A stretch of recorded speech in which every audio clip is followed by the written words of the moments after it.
Hello students, आज जैसे कि आप पीछे पढ़ पा रहे हैं, आज जो टॉपिक हम डिस्कस करने वाले हैं चाइना और ताइवान कॉन्फ्लिक्ट का, ये ऐसी बात है जिसने बहुत तूल पकड़ी हुई है। आज की डेट में सब लोग इसके बारे में बात कर रहे हैं, है ना। अभी तक तो रशिया यूक्रेन की क्राइसिस चल रही थी, अब ये नई आ गई है चाइना ताइवान की। हालांकि नई तो नहीं है, जैसे इजराइल पैलेस्तीन है वैसे ही चाइना ताइवान भी बहुत पहले से कॉन्फ्लिक्ट चल रहा है इनका। बात कहाँ से ट्रिगर हुई? बात ट्रिगर हुई नैन्सी पेलोसी की विजिट से ताइवान में, ठीक है। अब नैन्सी पेलोसी यूएस से जा रही थी ताइवान, और उसमें लेकिन बीच में चाइना कूद गया। उसको क्या दिक्कत थी कि भाई आप क्यों जा रही हैं, अगर आप वहां से गई तो उन्होंने क्या धमकी दी, उसे यूएस को धमकी दी कि यूएस को कॉन्सिक्वेंसेस भुगतने पड़ेंगे अगर नैन्सी पेलोसी जो है चाइना गई। हालांकि नैन्सी पेलोसी इनकी कौन सी बात सुनने वाली थी, उन्होंने 1991 में भी नहीं सुनी थी, और बाकायदा उन्होंने जो परचम है वो फहरा दिया था चाइना के अगेंस्ट, राइट। तो तब भी नहीं सुनी थी, आज भी नहीं सुनी, वो गई भी और आ भी गई, वो बात खत्म हो गई। लेकिन अब बात क्या हो रही है, चाइना ताइवान का कॉन्फ्लिक्ट है क्या? अगर अपन ये समझने की कोशिश करते हैं तो कई जगहों पे ये बात निकल के सामने आ रही है कि भाई जिस तरह की सिचुएशन इंडिया में या वर्ल्ड में अभी चल रही है, मतलब चाइना के साथ हमारी जो दिक्कत चल रही है वो तो चल ही रही है ना। उनके साथ हमारे बाउंड्री के कॉन्फ्लिक्ट हैं। उसके अलावा आपको मालूम है चाइना के साथ प्रॉब्लम यह है कि चाइना के जितनी कंट्रीज़ के साथ वो बाउंड्री शेयर करता है उससे ज़्यादा उसके बाउंड्री का कॉन्फ्लिक्ट चल रहा है। मतलब जिनके साथ उसकी बाउंड्री शेयर नहीं भी करता वहाँ पर भी कॉन्फ्लिक्ट चल रहे हैं। हांगकॉन्ग के साथ उसकी दिक्कत चली रही है, आपको मालूम है। अब तिब्बत के साथ भी उसका क्या है वो भी आप जानते हैं। हमारे साथ कैसे संबंध है ये तो आप जानते ही हैं, ठीक है। अब इसमें नया क्या आ गया है, अब ताइवान आ गया नया। मतलब मैं आपको समझाने की कोशिश कर रही हूँ कि जैसे चाइना है, ठीक है, अगर आप इसमें समझने की कोशिश करेंगे तो बहुत पहले जाना पड़ेगा हमें इतिहास में, हम इतना नहीं जा रहे हैं। दो पॉलिटिकल पार्टीज के बीच में ये जो एक तरह का आप कहते हैं कि कॉन्फ्लिक्ट जो शुरू हुआ था, और एक कॉन्फ्लिक्ट बढ़ते बढ़ते बढ़ते बढ़ते आज किस रूप में आ गया हम ये समझने की कोशिश करते हैं। तो चाइना और ताइवान जो है, ताइवान आप यहाँ पे देख पा रहे हैं, इसमें अगर आप देखेंगे तो ये चाइना है, ये ताइवान है। आप कंपेरिजन कीजिए जरा साइज में, ठीक है, आप कंपैरिजन कीजिए जरा साइज में। इतना सा ताइवान है इतने बड़े चाइना के सामने। अब इनकी बाउंड्री शेयर नहीं होती यहाँ पे, ये जुड़ा हुआ है एक दूसरे से ताइवान स्ट्रेट से, ठीक है। अब इसमें अगर हम समझने की कोशिश करते हैं ताइवान स्ट्रेट से, तो वो जो थी नैन्सी पेलोसी वो गई थी कहाँ पे, ताइपाई, ठीक है। इनको यहाँ पे दिक्कत थी। अब यहाँ पे इसको एक्चुअली अब कॉन्फ्लिक्ट के चक्कर क्या है कि ये जो है ताइवान अपने आप को बोलता है क्या, ताइवान अपने आप को बोलता है आरओसी, ठीक है, आरओसी। और ये कहता है कि भाई हम है असली चाइना, ठीक है, रिपब्लिक ऑफ चाइना। और ये बोलते हैं अपने आप को पीआरसी। पीआरसी मतलब क्या है आपको मालूम है, पीपल्स रिपब्लिक ऑफ चाइना, ठीक है। तो अब ये बात यहाँ पे हो गई है कि ये कॉन्फ्लिक्ट जो है बहुत सालों से चल रहा है। ये कहते हैं कि हम असली चाइना हैं, हम मेनलैंड चाइना का हिस्सा नहीं है, हम अकेले चाइना हैं और हमें जो है वो रिकग्निशन मिलना चाहिए। और ये कहते हैं कि अब मेनलैंड चाइना है और मेनलैंड चाइना में जो ताइवान है उसको फाइनली आना चाहिए, उसको फाइनली मिलना चाहिए। वन स्टेट पॉलिसी की बात जो है चाइना में होती है।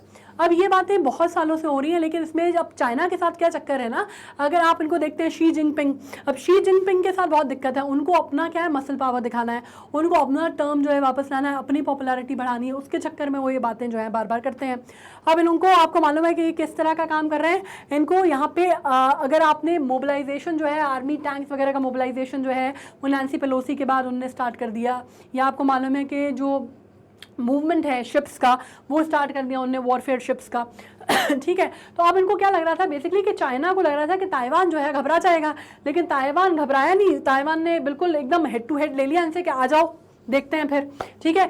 अब रशिया यूक्रेन की वॉर में एक अलग सी चीज़ आप ये कह सकते हैं कि रशिया यूक्रेन की वॉर की बात अलग थी, ठीक है। यूक्रेन ने बड़ी हिम्मत से वो डटा हुआ है अपने काम में, और अब बिल्कुल हिला नहीं अपनी जगह से, और रशिया को जैसी कंट्री को उसने इतना हिला दिया, वो सब कुछ ठीक है। लेकिन आपको मालूम है अगर इकोनॉमिकली हम बात करते हैं तो ये रशिया यूक्रेन की जो बात है, उनकी जो इकोनॉमी है वो बहुत दोनों की चरमराई हुई है, ठीक है। मतलब दोनों की अगर आप कंबाइंड इकोनॉमी लेते हैं तो 1.7 ट्रिलियन डॉलर की है, ठीक है। मतलब किसकी बात कर रहे हैं हम, रशिया यूक्रेन की। जबकि चाइना की अकेले की इकोनॉमी अगर आप बात करते हैं तो 12 ट्रिलियन डॉलर की है, ठीक है। तो आप समझ सकते हैं यूएस 12 ट्रिलियन डॉलर की इकोनॉमी है सिर्फ चाइना की, जिसमें से ताइवान की भी अपने आप में 650 बिलियन के आसपास तो है ही इकोनॉमी, ठीक है। तो आपको मालूम है कि बहुत स्टेक्स आए हैं, ठीक है।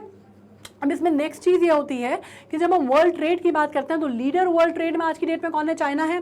सेकंड नंबर जो आ रहा है वो आपका अमेरिका का आ रहा है। लेकिन ताइवान का अगर आप देखें परसेंटेज वाइज बहुत कम है, 1 पॉइंट समथिंग है परसेंट, तो बहुत ज़्यादा नहीं है। लेकिन क्या हो रहा है कि अगर आप इसमें देखेंगे, लेकिन फिर भी अगर 12% अगर हम इसका मानते हैं तो भी 1% ठीक है उसका, ठीक है। लेकिन अगर हम ये देखते हैं ताइवान का, तो आपको मालूम है कि दुनिया में सबसे बड़ा सेंटर माना जा रहा है वो किसके लिए, चिप्स बनाने के लिए, मतलब चिप जो है आपको हर जगह के लिए चाहिए, ठीक है। चिप मैन्युफैक्चरिंग में सबसे बड़ा सेंटर माना जा रहा है। उसके अलावा आप अगर बात करें टेक्नोलॉजिकली की बहुत ज़्यादा एडवांस है।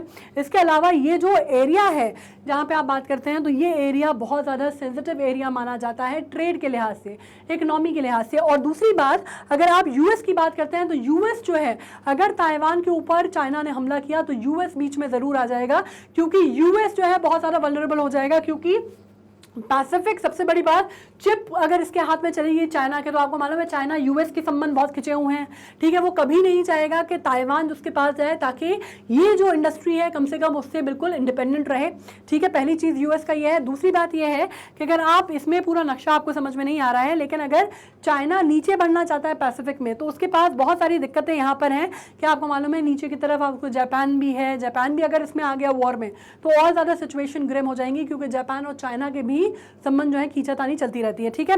तो जापान है यहाँ पे, इंडोनेशिया है, बहुत सारी चीज़ें हैं। लेकिन अगर ताइवान उसके हाथ में आ जाता है तो उसके लिए एक बिल्कुल सीधा रास्ता बन जाएगा। अगर वो जाना चाहता है, एक पूरा महाज जो है पैसिफिक का, वो चाइना के लिए खुल जाएगा। इसके लिए एक तो बहुत इंपॉर्टेंट है इसके लिए, चाइना के लिए।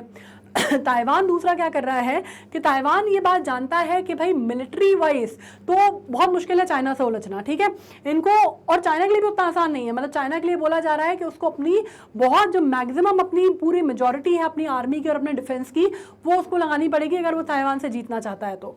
लेकिन ताइवान ने एक चीज़ इंटेलिजेंस ये की कि उसने पहले तो क्या किया, बहुत सारी चीज़ें उसने अपने लिए बनाई, मतलब बहुत ज़्यादा उसने डिफेंस सेक्टर अपना डेवलप किया, सब कुछ किया।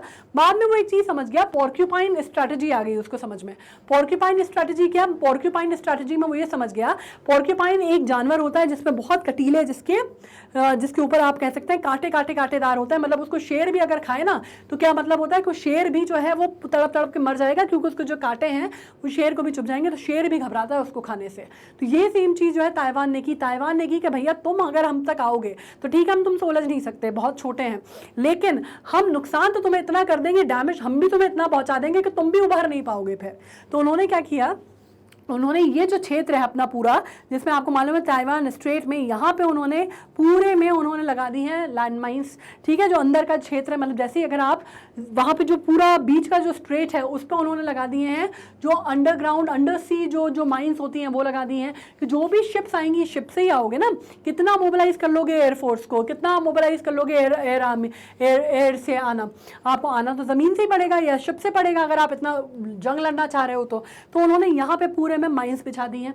अगर ये वॉरफेयर आगे आया तो ये पूरा का पूरा वहाँ पे हो जाएगा, और जो नुकसान नहीं होगा वो अंदर आएंगे तो उन्होंने पूरे लैंड माइन बिछा रखी हैं, ठीक है। तो उन्होंने अपने आप को इतना स्ट्रॉन्ग कर लिया है कि उन्होंने पॉक्यूपाइन स्ट्रैटेजी पे वो बिल्कुल सही जा रहे हैं कि अगर आप आए तो मतलब उलझेंगे तो ठीक है, हम आपसे बराबरी से उलझ पाए नहीं उलझ पाए, लेकिन अगर हम जाएंगे तो सनम तुमको भी ले डूबेंगे, ठीक है। तो इस फंडे पे भी चल रहा है ताइवान। अब चाइना के साथ जैसे आपको मालूम है कि उसके इशूज़ हैं, उसकी तो अपना ईगो जो है बहुत बड़ा है, उसको लग रहा है कि ऐसे कैसे इतनी सी कंट्री मेरे साथ मतलब ऐसे उलझ जाएगी। ऊपर से यूएस जो है उसके अपने कंसर्न्स हैं।